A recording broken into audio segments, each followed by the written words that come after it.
dramatic talk about an experience or incident. Include vivid imagery, characters, and dialogue.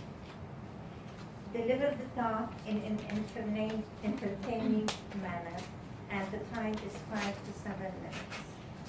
Thank you, Marie. Joe enjoys most of what life has to offer. However, he discovered that camping in the wild isn't one of them. Having only been camping twice in his life, he could write a book on what he has experienced.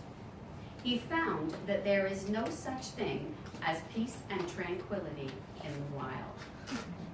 Joe is doing project number 4, a dramatic talk from the Entertainer Speaker Manual. Please join me in welcoming Joe Ciccone, Going Looney. Going Looney, Joe Ciccone.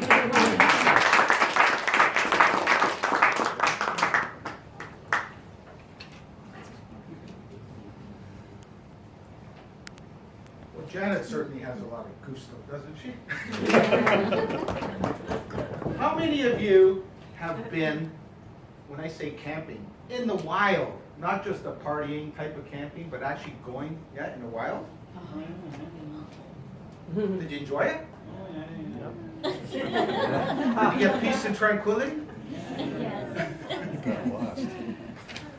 I want to share an experience I had back in 1976. I just got a brand new Gremlin X. Remember those cars from American Motors? And I was looking forward to our weekend getaway to Algonquin Park. My best friend John and I, we planned it for weeks ahead, and we were on the road.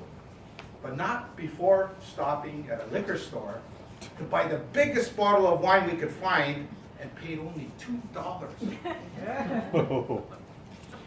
But back then there was no cell phones. Well, there was, but you had to be rich or you had to be really cool. Now it's cool not to have a phone. But we got to Algonquin Park, went to see the registration desk, and our canoe, we went on a portaging expedition. Our canoe was sitting there waiting for us. They gave us a map of the whole park, and all these beautiful lakes and rivers and how they interconnect. And I saw an interesting lake near the top. It was called Joe Lake. Of course, we wanted to head to that. And we weren't going to do it in one day. And it was already evening. We got into the canoe, put all our gear in, and we started heading out. We got about 30 feet out and suddenly realized that neither one of us had any experience in maneuvering a canoe. We were going round and round. Round and round we went. Arguing back and forth as who's in control here. We could be heard from the shore. Eventually we went in a semi-straight line and started getting places. Then the weather decides to turn on us. A few raindrops coming down, starting to get dark. It's time to pitch a tent. First clearing we could find. All through the night, the rain beat down. Lightning. Thunderstorms. Who could sleep? Eventually, we got through the night and woke up. Beautiful, beautiful sunshine. And now it's time to carry on for the rest of our journey.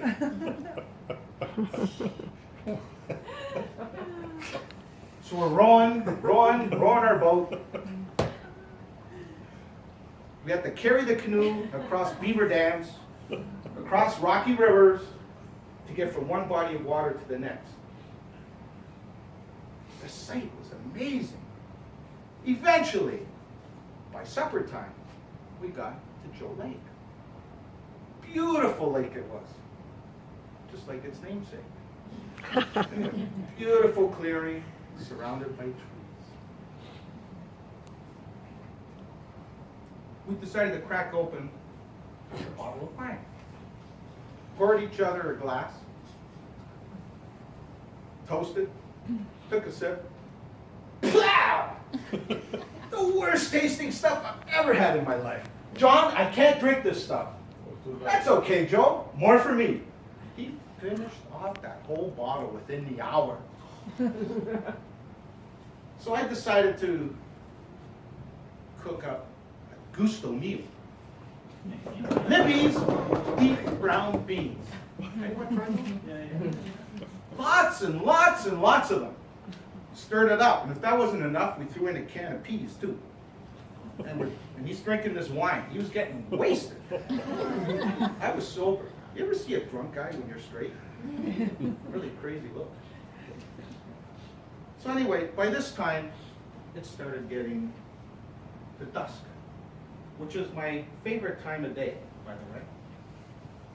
The lake is glass-like, but you could still make out the silhouette of the trees lining the shore.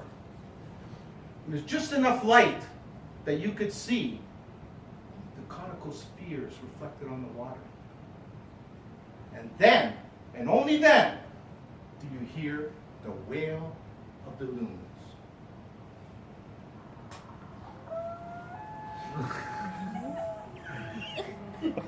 Now, if you know anything about loons, they're never on their own. You get the master calling out to his friends, "Hey guys, where are you?" And then they start answering, "One over there, one over there, one over there." And this goes on all night long. Who can sleep? And it sounds something like this.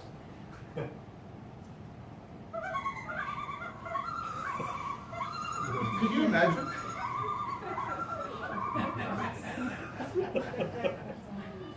So in any case, it's nighttime now, so I can get rid of this. We're sitting there, trying to sleep. And you got all these sounds.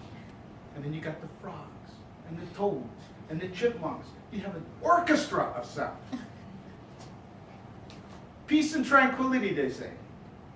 Impossible. Anyway, we get into our tent. Again, who could sleep? There was enough methane gas in that tent you could power up a city block. Thanks to the beans. Eventually, we fell asleep. Only to be woken by the strangest sound, a gurgly sound. And there was a stench in the tent. I thought some weird animal got in. Grabbed the flashlight, shine it, and there's my friend John, his face submerged in his own vomit. Oh. And this is a true story. I lifted his head and brought him outside, and he started coughing. Thank God. What are the odds of that? Had I been in the same state of mind that he was in, he wouldn't be here to tell the story today. So I want to raise the awareness of alcohol. You hear about drinking and driving, but alcohol, when you're in a remote area like that, no hospitals in sight, no doctors, no cell phone, it's a dangerous situation. And the other thing is, never, ever, ever buy cheap wine.